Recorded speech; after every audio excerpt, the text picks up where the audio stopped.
శ్రీ గురుభ్యో నమ. వ్యాస విరచిత శ్రీమద్ భాగవతంలో దశమ స్కందంలో నేడు మనం 14వ అధ్యాయం చెప్పుకుంటున్నాం. అంతకంటే ముందుగా ఆ శ్లోకాలు, దాంట్లో ఉన్నటువంటి సందేహాలు నివృత్తి చేసుకుంటూ, నిన్న మనకి వచ్చినటువంటి శ్లోకంలో ఈ సంసారానికి, ఈ సుఖదుఖాలకి కారణం ఏమిటి అనేటువంటి దాని యొక్క వివరణ కాస్త చూసి, ఆ తర్వాత సమయానుకూలంగా మనం శ్లోకాలు వాటి యొక్క అర్థంలోకి వెళ్దాం. ముందుగా దైవస్మరణ చేసుకుని నేటి ప్రవచనాన్ని ప్రారంభించుకుందాం.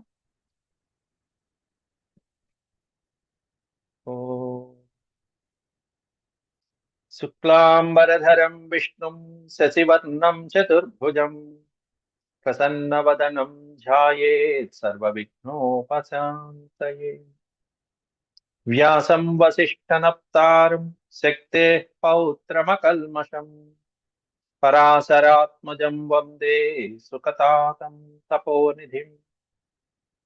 వ్యాసాయ విష్ణురూపాయ వ్యాసరూపాయ విష్ణవే నమో వై బ్రహ్మనిధయే వాసిష్ఠాయ నమో నమః. నారాయణం నమస్కృత్య నరం చైవ నరోత్తమం దేవీం సరస్వతీం వ్యాసం తతో జయముదీరయే.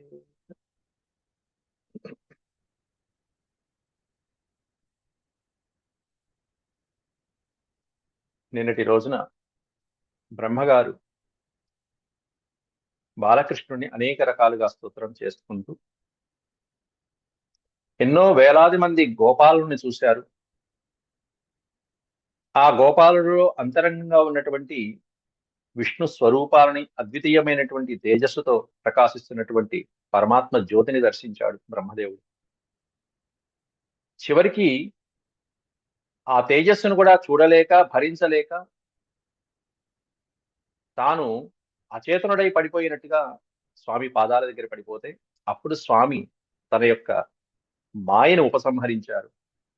అక్కడ ఆయన రూపాలలో ఉన్నటువంటి గోపాలుడు, ధేనువులు, వత్సలు అన్ని కూడా అంతరార్థమైపోయినాయి, అన్ని మాయమైపోయినాయి. ఇప్పుడు మిగిలింది ఎవరై అంటే కేవలం బాలకృష్ణుడు ఒక్కడే మిగిలాడు, ఇంకెవరూ మిగల. సర్వచైతన్య స్వరూపుడైనటువంటి పరమాత్ముడు ఒకరే. ఆ అద్వితీయమైనటువంటి పరమాత్ముడు దర్శించుకుని అప్పుడు బ్రహ్మదేవుడు ఆ బాలకృష్ణుడిని స్తోత్రం చేయడం ప్రారంభించాడు. సృష్టి స్థితి లయ కారకుడివి నీవేనయ్యా అంటూ ఈ జగత్తంతా మాయే అనేటువంటిది పదే పదే పదే పదే చెప్పుకుంటూ వస్తున్నాడు. అంతా మిథ్యే, జగత్తంతా మిథ్యే, సర్వము మిథ్యే, నాతో పాటుగా అని కూడా చెప్తున్నాడు అక్కడ బ్రహ్మదేవుడు. స్వయంగా నాతో పాటుగా సర్వము మిథ్యే అని చెప్పి బ్రహ్మదేవుడు పదే పదే చెప్తున్నాడు అక్కడ. ఈ విషయాన్ని ప్రస్తావిస్తూ నిన్న మనం ఒక విషయాన్ని కొంచెం చెప్పడం జరిగింది. అంటే ఈ సంసారము, సుఖదుఖాలు అనేటువంటిది ఎవరికి పడుతున్నాయి అసలు? ఈ సంసారం అనేటువంటి సుఖదుఖాలు అనేటువంటిది దేహానికి పడుతున్నాయా, లేకపోతే నా ఇంద్రియాలక, నా మనస్సుక, నా ప్రాణానిక, ప్రాణ సముదాయానిక, లేకపోతే నిర్వికార చిన్మాత్రానిక అనేటువంటిది ఎవరికి పడుతున్నాయి అనేటువంటిది, అసలు ఇది ఎలా పడుతుంది, ఎలా పోతుంది అనేటువంటిది చూస్తూ ఉంటే దాని గురించి కొంచెం వివరణ నిన్న మన వాళ్ళు విన్నటువంటి వాళ్ళు కోరుకున్నారు. కాబట్టి మూర్తి గారు లాంటి వాళ్ళు ఈ సందేహాన్ని రేజ్ చేశారు. వాటి వివరణ చూసుకున్నాం కొంచెం ముందుగా. చూసి సమయానుకూలంగా ఆ శ్లోకాలు, చెప్పబోయేటువంటి శ్లోకాలు కూడా వాటిని కంటిన్యూ చేస్తాను సమయం ఉంటే గనక. మామూలుగా ఈ దేహం అనేటువంటిది నేను అనుకుంటే నువ్వు అయ్యేటువంటి అవకాశమే లేదు. ఈ దేహం నేను అనేటువంటి అవకాశమే లేదు. ఎందుకంటే సపోజ్ ఉదాహరణకి ఈ దేహానికి దెబ్బ తగిలితే మనకే బాధ కలుగుతూ ఉంటుంది కదా. కానీ బాగా పరిశీలించి చూస్తే దేహం నేనే అనుకునేందుకు కూడా వీలు లేదు అసలు ఇక్కడ. ఎట్లాగంటే ఒక్కోసారి మనమే అనుకుంటాం ఇది నా దేహము అని వ్యవహరిస్తూ ఉంటాం. నా ఇల్లు, నా కన్ను, నా దేహము అని. దీనికి అంతకుముందు నేను ఉపన్యాసాల్లో కూడా చెప్పాను ఈ ప్రవచనాలు. వాటిని ఇక్కడ కూడా సమన్వయం చేసుకుని మరొకసారి గుర్తు చేసుకుని వెళ్తున్నాను మళ్ళీ ఇంకోసారి. ఎప్పుడైనా సరే ఇది నా పుస్తకము, ఇది నా పెన్ను, ఇది నా ఇల్లు అని అంటున్నప్పుడు ఇల్లు వేరు, నేను వేరు, పుస్తకం వేరు, నేను వేరు. పెన్ను వేరు, నేను వేరు, నా సెల్ ఫోన్ వేరు, నేను వేరు అనేటువంటిది అక్కడ తెలిసిపోతుంది. అంటే మనం చెప్పేటువంటి ఆ పదంలోని నాది అన్నప్పుడు అది చెప్తున్నప్పుడు ఇంకొకటి వేరు అని చెప్పి తెలుస్తుంది. కాబట్టి అలాగే ఇది నా దేహము అని గనక మనం అంటున్నామంటే అక్కడ దేహం వేరు, నేను వేరు అనేటువంటి భావన స్పష్టమైపోతుంది. నేను దేహము ఒకటయ్యే అవకాశం అక్కడ లేనే లేదు. ఇంకో కారణం కూడా ఉంది దాంట్లోనే. అదేంటంటే ఈ లోకంలో నువ్వు దేన్నైనా చూస్తూనే ఉంటావు. అంటే దృశ్యం నీకంటే వేరైంది. నువ్వు ద్రష్టవి, దృశ్యం వేరు. అలాగే చెట్టును చూస్తున్నాను. ఆ చెట్టు దృశ్యం చూసేటువంటి నేను ద్రష్టనవుతాను. అప్పుడు నువ్వు నేను ఒకటే అవుతామా? కాదు. చూడబడేటువంటి ఈ దేహం ఏమన్నా దృశ్యం అవుతుంది. చూసే నేను ద్రష్టనవుతాను. అదేమన్నా దృశ్యం అవుతుంది. చెట్టు. ద్రష్ట, దృశ్యము ఒకటి కావు. అట్లాగే దేహము, నువ్వు కూడా ఒకటి కాదు ఎప్పుడు కూడా. ఈ దేహంలో నేను కలిసిపోయి ఉన్నానంటావేమో. ఈ దేహంలో నేనే ఉన్నాను, కలిసిపోయి ఉంటానంటే ఇలా అన్నామంటే అసలు ఈ దేహం వేరు, నేను వేరు అని ఒప్పుకున్నట్టే మనం. ఇంకో ఉదాహరణ చెప్పాలంటే మనకి అడవిలో వేసవి కాలంలో 2 కొమ్మలు రాసుకుని నిప్పు పుడతాయి. దావాగ్ని. ఇది మనం తరచుగా చూస్తూనే ఉంటాం. దగ్గరలో ఉన్నటువంటి కొండల పైన కూడా. అక్కడ ఉన్నవి 2 కొమ్మలు. అవి రాసుకున్నాయి. మధ్యలో ఎక్కడి నుంచి వచ్చింది నిప్పు? అంటే కొమ్మల యొక్క ఘర్షణ వల్ల పుట్టి నిప్పు వచ్చింది అనుకుందాం పోనీ. కొమ్మల యొక్క ఘర్షణ వల్ల వేడి పుట్టి నిప్పు వచ్చింది అనుకుందాం. నిప్పన్నా వేడన్నా ఒకటే. ఈ వేడి ఎలా వచ్చింది అనేది మనకి ప్రశ్న ఇక్కడ. ఆ నిప్పు ఎలా వచ్చింది? ఎందుకంటే శూన్యంలోంచి ప్రపంచంలో శూన్యంలోంచి ఏ వస్తువు ఊడి పడదు కదా. అట్లాగే ఇక్కడ కూడా. ఇక్కడ రాపిడి అనేటువంటి ప్రక్రియ బహిర్గతం అవుతుంది. 2 కొమ్మల మధ్యలో ఉన్నటువంటి రాపిడి అనేటువంటిది ఒక ప్రక్రియ రెండింటి మధ్యలో బహిర్గతం అవుతుంది. ఇప్పుడు 2 కొమ్మలు ఈ ఈ ఈ 2 కొమ్మల మధ్యలో అగ్ని అనేటువంటి వస్తువు కొమ్మ వేరు, అగ్ని వేరు, కొమ్మ వేరు, అగ్ని వేరు అనే 2 వస్తువులు ఉన్నాయి. వీటిలో అగ్ని ఆ కొమ్మలో పూర్తిగా కలిసిపోయి ఉంటుంది. మనకి యజ్ఞంలో అరణి మంథనం అని చేస్తారు అగ్ని పుట్టడానికి. ఆ మంథనం చేయగానే లోపల ఉన్నటువంటి అగ్ని కాస్త బయటకు వస్తుంది మంథనం చేయగానే. అయితే అగ్ని వేరు, కొమ్మ వేరు అని 2 వస్తువులు ఉంటాయి కదా. ఇవి ఒకే వస్తువులు అనంగా 2 వస్తువులు ఉన్నాయి. అయితే అగ్ని యొక్క స్వభావం అనేటువంటిది ఏంటి? కాల్చడం. కొమ్మ యొక్క స్వభావం ఏంటి? కాలడం. ఇదేమన్నా కాల్చేది, అదేమన్నా కాలేది. అలాంటి 2 భిన్నమైనటువంటి స్వభావాలు, విరుద్ధమైనటువంటి స్వభావాలు కలిగి ఒక చోట ఉంటే అది ఒకటనటం సాధ్యమే అవుతుందా? కాదు కదా. కొమ్మలోనే అగ్ని కలిసిపోయి ఉన్నా కూడా అగ్ని, కొమ్మ ఎప్పుడు ఒకటి కావు. అలాగే దేహంలో మనం కలిసిపోయి ఉన్నా కూడా మనం వేరు, దేహం వేరు. నేను వేరు, దేహం వేరు. ఈ నీవు ఈ దేహము ఒకటంటానికి ఇంకా వీలు లేదు, సమస్య లేదు. అట్లా పరిశీలించు. దేహానికి ఇట్లాంటివి మనం జాగ్రత్తగా అన్వయించుకోవాలి. అట్లా కాదండి ఈ సుఖదుఖాలు ఇంద్రియాలకి పడుతున్నాయని చెప్పి అనుకుంటావేమో పోనీ. ఇక ఈ ప్రపంచంలో పనులన్నీ చేసే ఇంద్రియాలు ఉన్నాయి మనకి. అది కూడా ఆలోచించి చూద్దాం ఒక్కసారి. ఇంద్రియాలకు ఏమైనా పడుతున్నాయని. ఒకసారి ఆలోచించి చూస్తే మనకి ఇంద్రియం ఏమైనా సరే ఒకటే 2 అభిప్రాయం అంటే కంటికి కొంచెం జబ్బు చేసింది ఎప్పుడైనా. లేకపోతే 40 ఏళ్ళు రాగానే చత్వారం వచ్చింది. కళ్ళు చూడటం అనేటువంటి దాని లక్షణం. చెవులు వినటం అనేది దాని లక్షణం. వయోవృద్ధులైనటువంటి వాళ్ళకి క్రమక్రమంగా ఈ చత్వారం రావటము, లేకపోతే చెవులు సరిగ్గా వినిపించకపోవటం అనేటువంటిది ఈ ఇంద్రియాలలో లోపం వస్తూ ఉంటుంది. ఒకప్పుడు కన్ను సరిగ్గా పనిచేసింది. ఇప్పుడు కన్ను సరిగ్గా పనిచేయట్లా. ఒకప్పుడు చెవులు బాగా పనిచేసాయి. ఇప్పుడు చెవులు సరిగ్గా పనిచేయట్లా. అంటే ఒకప్పుడు పనిచేసి ఇప్పుడు పని చేయట్లా. ఒకప్పుడు ఉండి ఇప్పుడు ఉండట్లా. ఇందాక ఇది నా దేహము అన్నట్టుగానే ఇప్పుడు నా కన్ను అంటున్నాం. ఇది నా కన్ను. నా కన్ను ఒకప్పుడు పనిచేసింది. ఇప్పుడు పని చేయట్లా. నా చెవులు ఒకప్పుడు పనిచేసాయి. ఇప్పుడు పని చేయట్లా. నా కన్ను, నా కన్ను. ఆ నా కన్ను, నా చెవి, నా ముక్కు, నా స్పర్శ, నా మనసు అంటున్నప్పుడే ఈ ఇంద్రియాలు నీకంటే భిన్నమని తెలుస్తున్నాయి. అది వేరు, ఇది వేరు అని తెలిసిపోతుంది. ఓ చెట్టు పైన పక్షి ఉంది. మనం మనం చూస్తున్నప్పుడు ఆ పక్షి అక్కడ ఉంది చెట్టు పైన. మనం అలా కాసేపు చూడంగానే ఈ పక్షి ఇక్కడి నుంచి ఇంకో చోటకి వెళ్ళింది.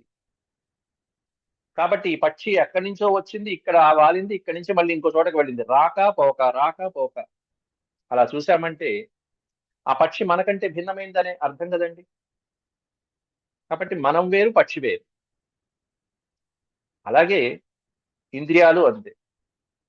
అంటే కన్ను, ముక్కు, చెవి ఇంద్రియాల రాకపోకలు మనం తెలుసుకుంటున్నాం. ఒకప్పుడు కన్ను బాగా పనిచేసింది, ఇప్పుడు పని చేయట్లా. ఒకప్పుడు చెవులు బాగా పనిచేసాయి, ఇప్పుడు పని చేయట్లా. రాకపోక, ఆ కంటి యొక్క రాకపోక, చెవుడి యొక్క ఇంద్రియాల యొక్క పనితీరులో ఉండేటువంటి రాకపోక ఏవైతే ఉంటాయో అవి ఈ రాకపోకలు అనేటువంటి వాటి వల్ల తెలుసుకోవచ్చు మనం. ఇది వేరు, అది వేరు. కాబట్టి కన్ను వేరు, నేను వేరు అనక తప్పదు ఇందులో. ఇలాగే మన జ్ఞానేంద్రియాలు 5, కర్మేంద్రియాలు 5, మొత్తం కలిపి 10 ఇంద్రియాలు కూడా ఇదే పరిస్థితి. పై చర్చ వలన అన్ని ఇంద్రియాలకి ఇదే ఉదాహరణతో మనం తెలిసిపోతుంది. ఇంద్రియాలు వేరు నేను. సరే, ఇంద్రియాలు నేను కాదు, అవి జడమా చైతన్యమా అని ఆలోచించుకోవాలి. ఒకటి గుర్తుపెట్టుకుంటే, మనిషి చనిపోయిన తర్వాత శవం అయిపోయింది. ఆ శవం అయిపోయిన తర్వాత ఇంద్రియాలు ఎక్కడికి వెళ్ళిపోతున్నాయి? ఇంద్రియాలు అక్కడే ఉంటున్నాయి. ఇంద్రియాలన్నీ అక్కడే ఉన్నా మరి పని చేయటం లేదే. అందువలన ఇంద్రియాల్లో ఇప్పుడు కనిపిస్తున్నటువంటి చైతన్యం ఏదైతే ఉందో వాటిలో వ్యాపించి ఉన్నప్పుడు కానీ ఆ ఇంద్రియాలు సొంత అంటే అంటే వాటిలో ఆ చైతన్యం వ్యాపించినప్పుడు ఆ ఇంద్రియాలన్నీ పనిచేస్తున్నాయి. వాటిలో చైతన్యం పోయిన తర్వాత ఆ ఇంద్రియాలు పనిచేయటం. అంటే ఇంద్రియాలు జడమా చైతన్యమా అనేది తెలిసిపోతుంది స్పష్టంగా. కాబట్టి ఇంద్రియాలు జడమే, దేహము జడమే, ఇంద్రియాలు జడమే. ఎందుకంటే వాటికి ఒక స్వతహాగా ప్రవర్తించే శక్తి సామర్థ్యాలు లేవు. అట్లాంటి జడ పదార్థాలైనటువంటి దేహానికి గాని ఇంద్రియాలకి గాని సంసారము, సుఖము, దుఃఖము ఉంటాయా? జడాలు అచైతన్యములైనటువంటి రాళ్లకి రప్పలకి చైతన్యాలు ఉంటాయా? రాళ్లకి రప్పలకి సంసార సుఖ దుఃఖాలు ఉంటాయా? ఏ విధంగా అయితే రాతికి సంసారము సుఖ దుఃఖాలు ఉండవో ఈ జడాలైనటువంటి ఈ ఇంద్రియాలకి కూడా ఈ దేహానికి కూడా ఇక సుఖ దుఃఖాలు లేనట్టే లెక్క కదా. ఈ విధంగా ఆలోచించుకుంటూ వెళ్తే మరొక అడుగు ముందుకేస్తే దేహము కాదు, ఇంద్రియాలు కాదు, మరి ఇంద్రియాల కంటే అత్యద్భుతమైనటువంటి ముఖ్యమైనటువంటి ఇంద్రియాల్లో అన్నిటికంటే మనస్సు అండి అంటారు. దాన్ని వదిలేయకూడదు మనం. ఆ మనసు వల్లనే మిగిలినటువంటి 10 ఇంద్రియాలు పనిచేస్తున్నాయి ఒక రకంగా చెప్పాలంటే. కాబట్టి ఇంద్రియాల్లో కనిపించే చైతన్యం ఆ మనస్సుదే అవుతుంది. దాన్ని వదిలేయకూడదు. దాని గురించి కూడా మనం ఆలోచించుకోవాలి. ఆలోచించుకుంటే ఆ మనసు దగ్గరికి మనం జాగ్రత్తగా ఆలోచించి చూస్తే గనక అది కూడా జడమే అని చెప్పి నిరూపించవచ్చు ఒక రకంగా. ఎందుకంటే ఒకసారి మనం ఇక్కడ కూర్చుని చాలా ఒకే విషయం మీద శ్రద్ధ పెట్టి కాన్సన్ట్రేషన్ గా ఆలోచిస్తూ ఉన్నప్పుడు, లేకపోతే ఇంకా చెప్పాలంటే పరధ్యాసలో ఉన్నప్పుడు అంట, మధ్యలో ఎవరైనా ఒక వ్యక్తి అలా వెళ్ళినా కూడా మనం గమనించలేం, సరిగా గుర్తించలేం. ఒక కవి గారు ఉన్నారు, ప్రకృతి సౌందర్యంతో అలా పుస్తకం కవిత రాస్తూ అలా ఆలోచిస్తూ ఆ రమణీయత్వాన్ని ఆలోచిస్తూ ఉంటే పక్కన ఎదురుకుండా ఒక మహర్షి వచ్చి నుంచుంటే ఆ మహర్షిని గుర్తించలేడు. తర్వాత ఒకసారి పలకరించి ఒకసారి తట్టితే, ఏం నాయన ఎక్కడున్నావు అంటే పరధ్యాసగా ఉన్నావు అంటే, నా మనసు ఇక్కడ లేదంటే ఎక్కడో ఉందంట. మా పాఠశాలలో పిల్లలు కూడా అంతే, చదువు చెప్పేటప్పుడు గురుగారు ఈ రోజు మనసేం బాగాలేదని కాస్త రెస్ట్ తీసుకుంటాం, రిలాక్స్ గా ఉంటుంది, కాస్త ఆడుకుంటాం. సరే వెళ్ళండి ఆయన, మనసేం బాధ అంటే ఈ మనసు ఈ రోజు వాళ్ళకి అక్కడ లేదు, శ్రద్ధ లేదు. మళ్ళీ ఇంకోసారి అదే విద్యార్థి వచ్చి, గురుగారు ఈ రోజు మంచి ఉత్సాహంగా ఉంది, నా మనసు అంతా బాగా మంచి ఇంద్రియాలు మనసు అంతా కూడా ఇక్కడే ఉంది, కాబట్టి ఇంకాస్త ఎక్కువ చెప్పండి అని కూడా ఉన్న సందర్భాలు ఉంటాయి. ఇంకా చాలా బాగుంది ఈ రోజు, ఇంకాస్త ఎక్కువ చెప్పండి అనే సందర్భాలు ఉంటాయి. అంటే మనసు ఒకప్పుడు ఉండి ఒకప్పుడు లేదు, ఒకప్పుడు ఉండి ఒకప్పుడు లేదు. ఇందాల చెట్టు పైన పక్షి రాక పోక, ఒకప్పుడు ఉండి ఒకప్పుడు లేక, ఇంద్రియాలు ఒకప్పుడు ఉండి ఒకప్పుడు లేక, అదే స్థితి మనసుకు కూడా పడుతుంది ఇక్కడ. మనమే అంటాం.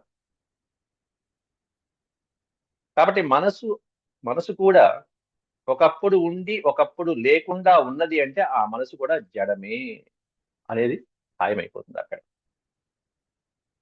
ఎందుకంటే మనసు చైతన్యం అయితే గనక, మనసుకి నిజంగా చేతనత్వం ఉంటే గనక, ఆ చేతనత్వం ఉన్నప్పుడు సూర్యుడు ఎప్పుడూ వెలుగొందుతూనే ఉంటాడు. ఎప్పుడూ ప్రకాశిస్తూనే ఉంటాడు. సూర్యుడు అప్పుడప్పుడు ప్రకాశించి, అప్పుడప్పుడు ప్రకాశించకుండా ఉండడు. ఎప్పుడూ నిత్య ప్రకాశం. అది దాని లక్షణమైనప్పుడు మనసుకి అట్లాంటి చైతన్యం అనేటువంటిది ఉంటే గనక నిత్యము ప్రకాశించాలి కదా! నిత్యము కనిపించాలి కదా! నిత్యము ఆ అవగాహన ఉండాలి కదా! ఒకప్పుడు ఉండి ఒకప్పుడు పోవటం అనేటువంటిది ఎట్లా అవుతుంది? ఇంకా చెప్పాలంటే మామూలుగా ఇక్కడ మనసు యొక్క చైతన్యం అనేటువంటిది ఇంద్రియాల్లో వ్యాపించింది అని మనం అనుకుంటున్నాం. అంటే మనసు స్వతంత్రంగా చైతన్య వస్తువు అని మనం భావిస్తున్నాం. మనసే చైతన్య వస్తువు. ఎందుకంటే ఇందాల దేహం చైతన్య వస్తువు కాదనుకున్నాం. ఇంద్రియాలు చైతన్య వస్తువు కాదనుకున్నాం. ఇప్పుడు మనస్సుని చైతన్య వస్తువు అనుకుందామా? అలా భావించినట్టయితే అదే నిజమైతే గనక మనిషి మరణించినప్పుడు ఈ మనసు ఏమవుతుంది?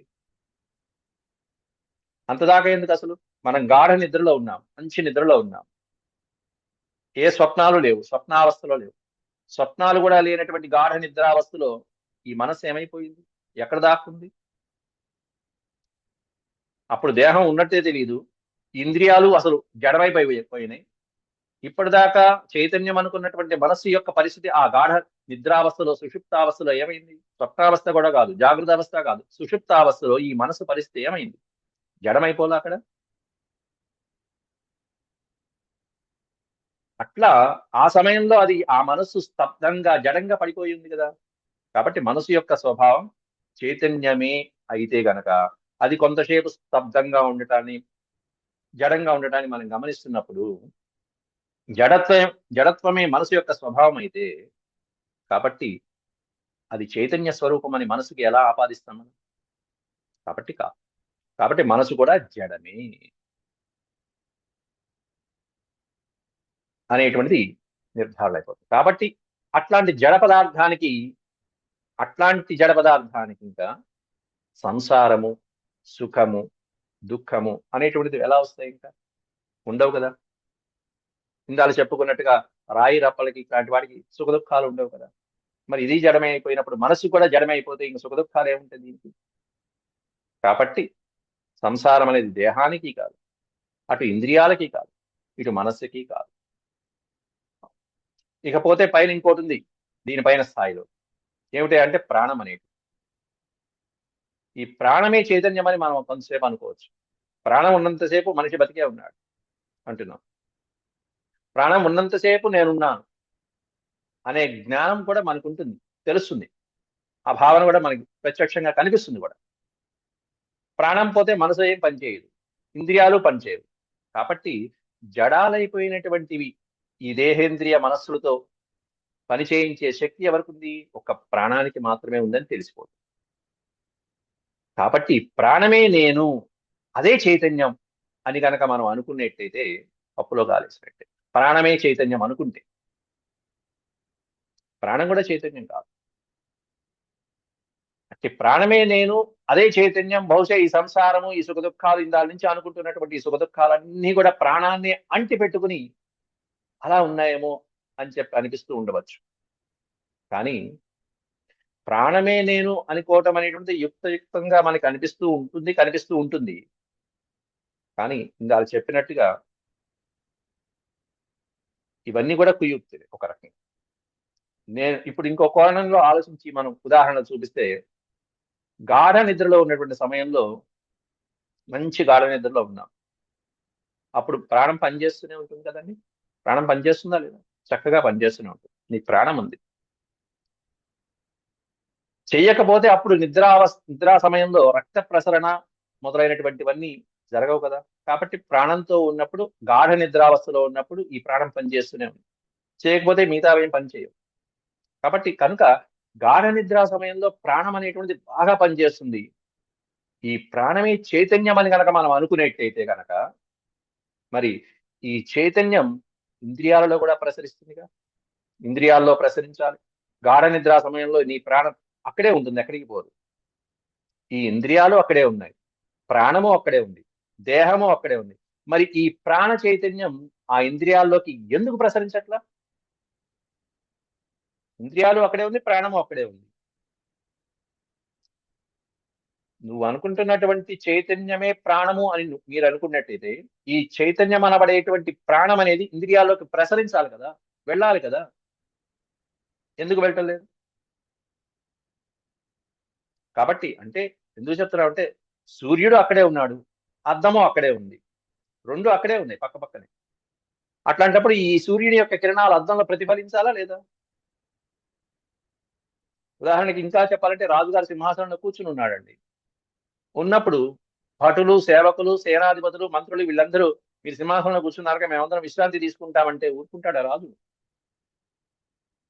ప్రాణం యాక్టివ్ గా ఉన్నప్పుడు, ప్రాణం చైతన్యమే ప్రాణం అని మీరు అనుకుంటున్నప్పుడు, చైతన్యము ఆ ప్రాణం అనబడేటువంటి చైతన్యం అనేటువంటిది పనిలో ఉన్నప్పుడు, నిమగ్నమై ఉన్నప్పుడు, మరి ఇంద్రియాలు పడుకుంటే ఊరుకుంటుందా?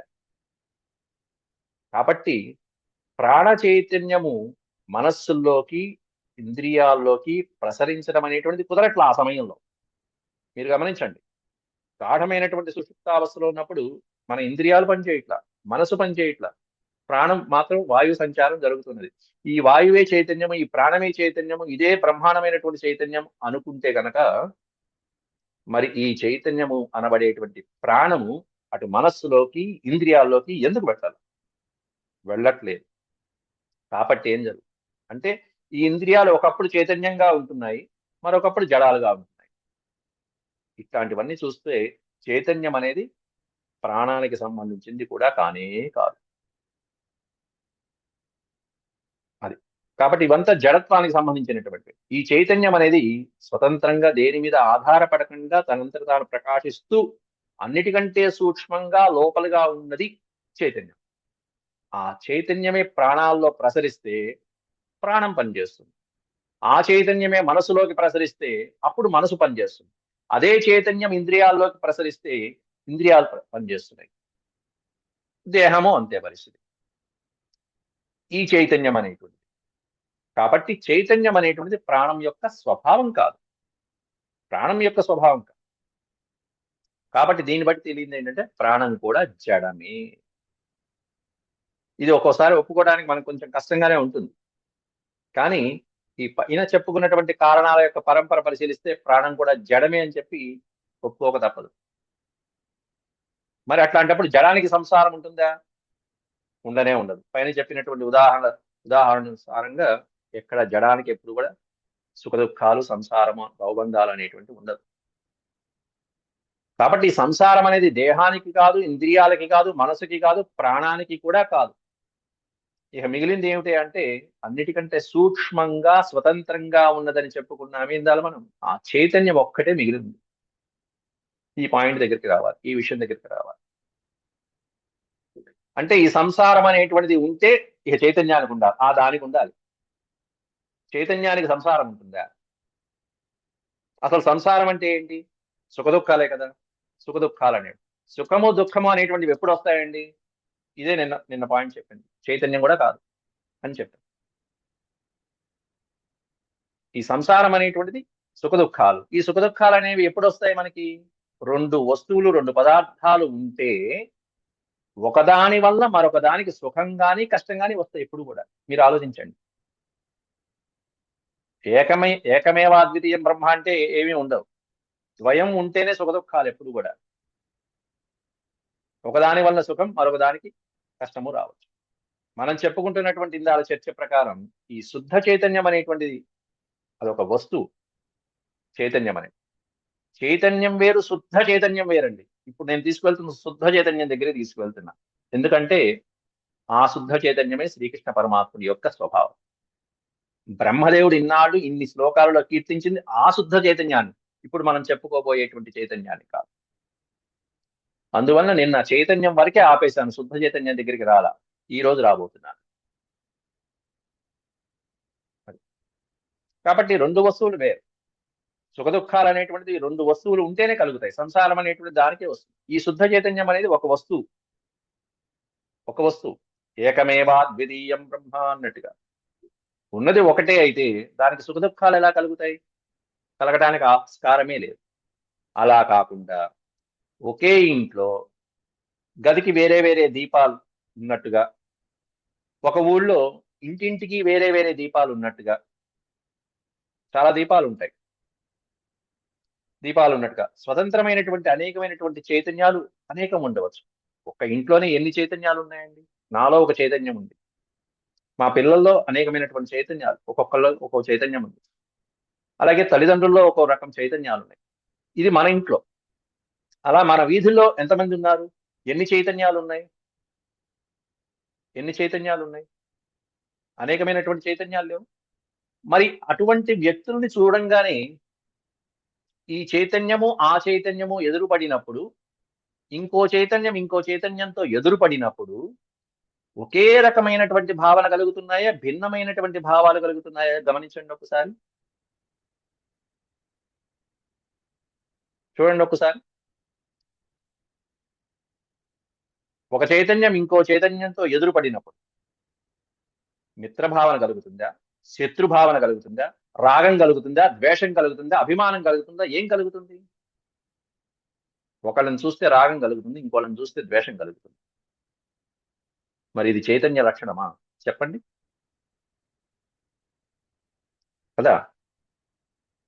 కాబట్టి అంటే మనం ఉంటున్నటువంటి వీధిలో అనేక మంది ఉంటున్నారు, అనేకమైనటువంటి చైతన్యాలు ఉంటూనే ఉంటాయి. ఈ చైతన్యం అనేటువంటిది అన్ని ఒకటే అయితే కనుక అందరిలో ఒకే భావన ఉండాలి కదా అని అంటున్నాను. ఒకే భావనతో ఉండాలి కదా. కొంతమందిలో ప్రేమ, కొంతమందిలో ద్వేషం. ఈ రాగద్వేషాలు ఎందుకు వస్తున్నాయి? ఎలా వస్తున్నాయి? ఇది చైతన్యం లక్షణమా? చెప్పండి. కాదు కదా. పోని ఈ చైతన్యం అనేటువంటి మనసుతో సంపర్కం జరిగి ఈ సుఖదుఖాలు అనేవి వస్తున్నాయని మనం అనుకుంటే గనక, మనసుతో సంపర్కం జరిగింది, ఇంద్రియాలతో సంపర్కం జరిగింది, ఇంకో దాంతో సంపర్కం జరిగింది, అందువల్ల ఈ సుఖదుఖాలు వస్తున్నాయి అని అన్నామనుకుంటే, ఎక్కడ చైతన్యము, ఎక్కడ మనసుతో సంపర్కము? అంటే ఇలా ఇంద్రియాలతోనూ, ప్రాణాలతోనూ, మనసుతోనూ వీటితో సంపర్కం కలిగి చెలించిపోయేటువంటి చైతన్యము ఒక చైతన్యమే. అలా చలించిపోయేటువంటి చైతన్యం అనేటువంటిది శుద్ధ చైతన్యం అవుతుంది అసలు? ఆ చైతన్యం మూల కారణం అవుతుందా? కాబట్టి ఈ చైతన్యం అనేటువంటిది కూడా వాటి స్థాయిని మించినది ఇంకొక చైతన్య స్వభావం, శుద్ధ చైతన్యం అనేటువంటిది ఒకటి ఉంది. మనలో ఉన్నటువంటి చైతన్యానికి మించిన శుద్ధ చైతన్యం అనేటువంటిది ఇంకొకటి ఉంది. దాని దగ్గరికి వెళ్ళాలి మనం. ఆ విషయం దగ్గరికి మనం చేరుకోవాలంటే ఇదిగో ఈ సాధన ఏదైతే ఉంటుందో, పరమాత్ముడు చెప్పినటువంటి సాధనలన్నీ, వాటిలో ఒక్కొక్కటి చూసుకుంటూ ఒక్కొక్క మెట్టు. వీధిలో అనేకమైనటువంటి దీపాలు ఉంటాయి, అనేక దీపాలు. ఒక్కో దాంట్లో ఒక్కో రంగు ఉంటుంది. ఒకటి ఎర్ర బల్బు ఉంటుంది, ఒకటి పచ్చ బల్బు ఉంటుంది, ఒకటి పసుపచ్చ ఉంటుంది, ఒకటి తెల్ల బల్బు ఉంటుంది. రకరకాల కాంతులు ఉంటాయి. రంగులు ఎన్నైనా కూడా వాటిలో ఉండే ప్రకాశత్వం, చైతన్యం అనేటువంటిది ఒకటే.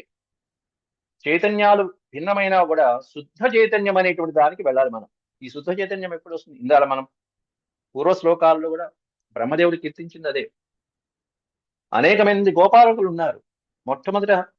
అందుకే నేను ఇవి చెప్పేటప్పుడు కూడా అంతకుముందు శ్లోకాల్లో బ్రహ్మదేవుడు మొదటి స్థానంలో, మొదటి సాధనలోకి వచ్చాడు, రెండో స్టేజ్లోకి వచ్చాడు, మూడో స్టేజ్లోకి వచ్చాడని చెప్పాను. మొదటి స్టేజ్లో చూసేటప్పటికి వాళ్ళందరూ ఎలా కనిపించారు? గోపాలకులుగా, వత్సలుగా కనిపించాయి, దూడలుగా కనిపించాయి.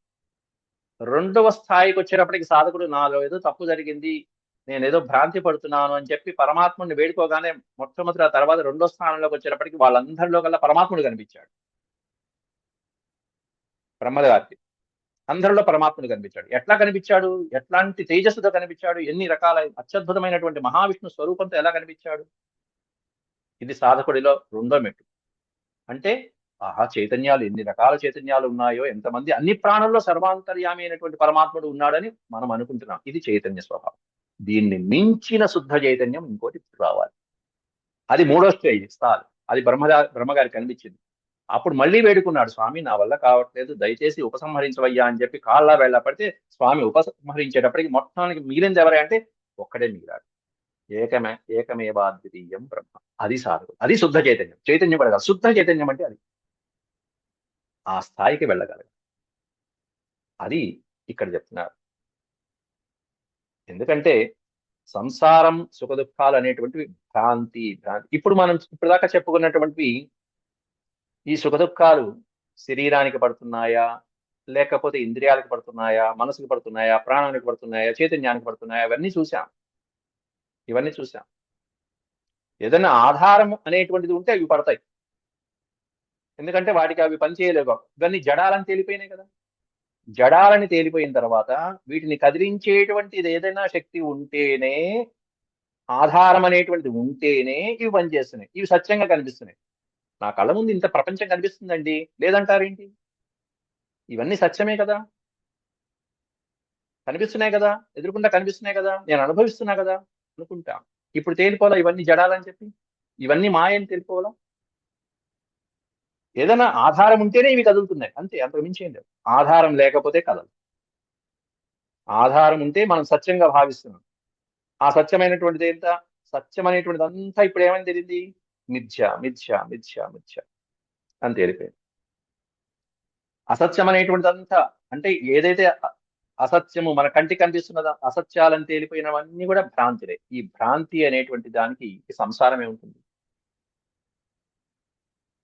కాబట్టి సంసారం అనేటువంటిది ఈ దేహానికి, ఇంద్రియాలకి, ప్రాణానికి, ఈ చైతన్యానికి కూడా కాదు. ఇవేమీ ఉండవు. ఇదంతా భ్రాంతే. అదే బ్రహ్మగారు చెప్పింది. ఇదంతా మిథ్య నాయన, నీ మాయ తప్ప ఇంకోటి లేనే లేదు అని చెప్పి విష్ణుమూర్తిని అక్కడ బాలకృష్ణుని స్మరించుకుంటూ వచ్చాడు. ఇదంతా నీ మాయ. శుద్ధ చైతన్య స్వరూపుడివి, పరమాత్ముడివి, అజుడివి, ఆద్యుడివి అంటూ కీర్తించుకుంటూ వచ్చాడు పరమాత్ముడి. కాబట్టి ఇప్పటి వరకు చెప్పినటువంటి దాదాపు 20 శ్లోకాలలో ఉన్నటువంటి సారాంశాన్ని అంతా మనం క్లుప్తంగా ఒక్కోసారి ఇట్లా ఇట్లా అన్వయించుకుంటూ వెళ్ళొచ్చు. ఇప్పుడు చెప్పిందంతా కూడా ఇప్పుడు దాకా మీకు చెప్పిందంతా కూడా పెద్దవారు చెప్పినటువంటి వచనాలని నేను మీ ముందు పెడుతున్నాను. అంత మించి నా సొంత వాక్యాలు ఒక్కటి కూడా లేదు, ఒక్కటి కూడా లేదు. ఇవన్నీ పూర్వులు చెప్పినటువంటివి, పెద్దలు విశ్లేషించినటువంటివి అవన్నీ కూడా. అట్లాంటి పరమాత్మని సాధకుడు చేరుకోవాలంటే ఏం చేయాలి? ఏముండాలి మనకి? ఒకటే మార్గం, భక్తి మార్గం, విజ్ఞాన మార్గం. అంటే ఇదంతా ప్రపంచమంతా మాయా అని తేలిపోయిన తర్వాత అప్పుడు సాధకుడైనటువంటి వాడు మాయలోంచి బయటపడతాడు. దీనికి కూడా ఉదాహరణ బ్రహ్మగారే చెప్పారు. రజ్జు సర్పం భ్రాంతి. ఓ తాడుని చూసి ఇది సర్పం అని చెప్పి భ్రాంతి పడిపోయాం. భ్రాంతి పడిపోయిన తర్వాత ఏం జరిగింది? ఆ భ్రాంతి తొలగాలంటే మరొకసారి మరొకసారి మరొకసారి ఆ విజ్ఞానంతో నాలుగోసారికి వచ్చేటప్పటికి, మూడోసారి చూసేటప్పటికి, నాలుగోసారికి ఓహో ఇది తాడే కదా, పాము కాదు, అంతకుముందు చూశాం కదా. అలాగే నది ఒడ్డున కనిపించినటువంటి మెరుస్తున్నటువంటి పదార్థాన్ని వెండి ముద్ద అనుకుంటే ఒకసారి దగ్గరికి వెళ్ళి చూశాడు, వెండి ముద్ద కాదు అది, సూర్యకిరణాలు పడినటువంటి ఆల్చిప్ప, వెండిలాగా ప్రకాశించింది. రెండుసార్లు చూశాడు, మూడోసారి కూడా చూశాడు, నాలుగోసారి అనుభవ ప్రకారం, విజ్ఞాన ప్రకారం తెలిసిపోలా ఇది మాయ, ఇది మాయ, ఇది మాయ. అట్లాంటి ఈ జగత్తంతా కూడా, ఈ దేహం దగ్గర నుంచి సర్వ జగత్తు కూడా మాయా అని తెలుసుకున్నటువంటి వాడు ఎవరైతే ఉంటాడో ఆ సాధకుడు అసలైనటువంటి శుద్ధ చైతన్యం దగ్గరికి వెళ్తాడు. అది బ్రహ్మదేవుడు స్తోత్రం చేస్తున్నటువంటి ఈ స్తోత్రాల యొక్క ముఖ్యమైన సారాంశంగా మనం ముందుకు వెళ్ళేటువంటిది కూడా అదే. అవన్నీ కూడా రేపు ప్రవచనంలో మళ్ళీ 22 శ్లోకాల వరకు అయినట్టున్నాయి, 29 శ్లోకాల వరకు అయినాయి. ఇంకొక 11 శ్లోకాలు ఉన్నాయి, అవి రేపటి నుంచి మళ్ళీ చెప్తున్నాం. ఓం శాంతి శాంతి శాంతి. యదక్షరపద భ్రష్టం మాత్రాహీనం చ యద్భవేత్ తత్సర్వం క్షమ్యతాం దేవనారాయణ నమోస్తే. సర్వం శ్రీకృష్ణార్పణమస్తు. ఓం నమో భగవతే వాసుదేవాయ. హరి ఓం.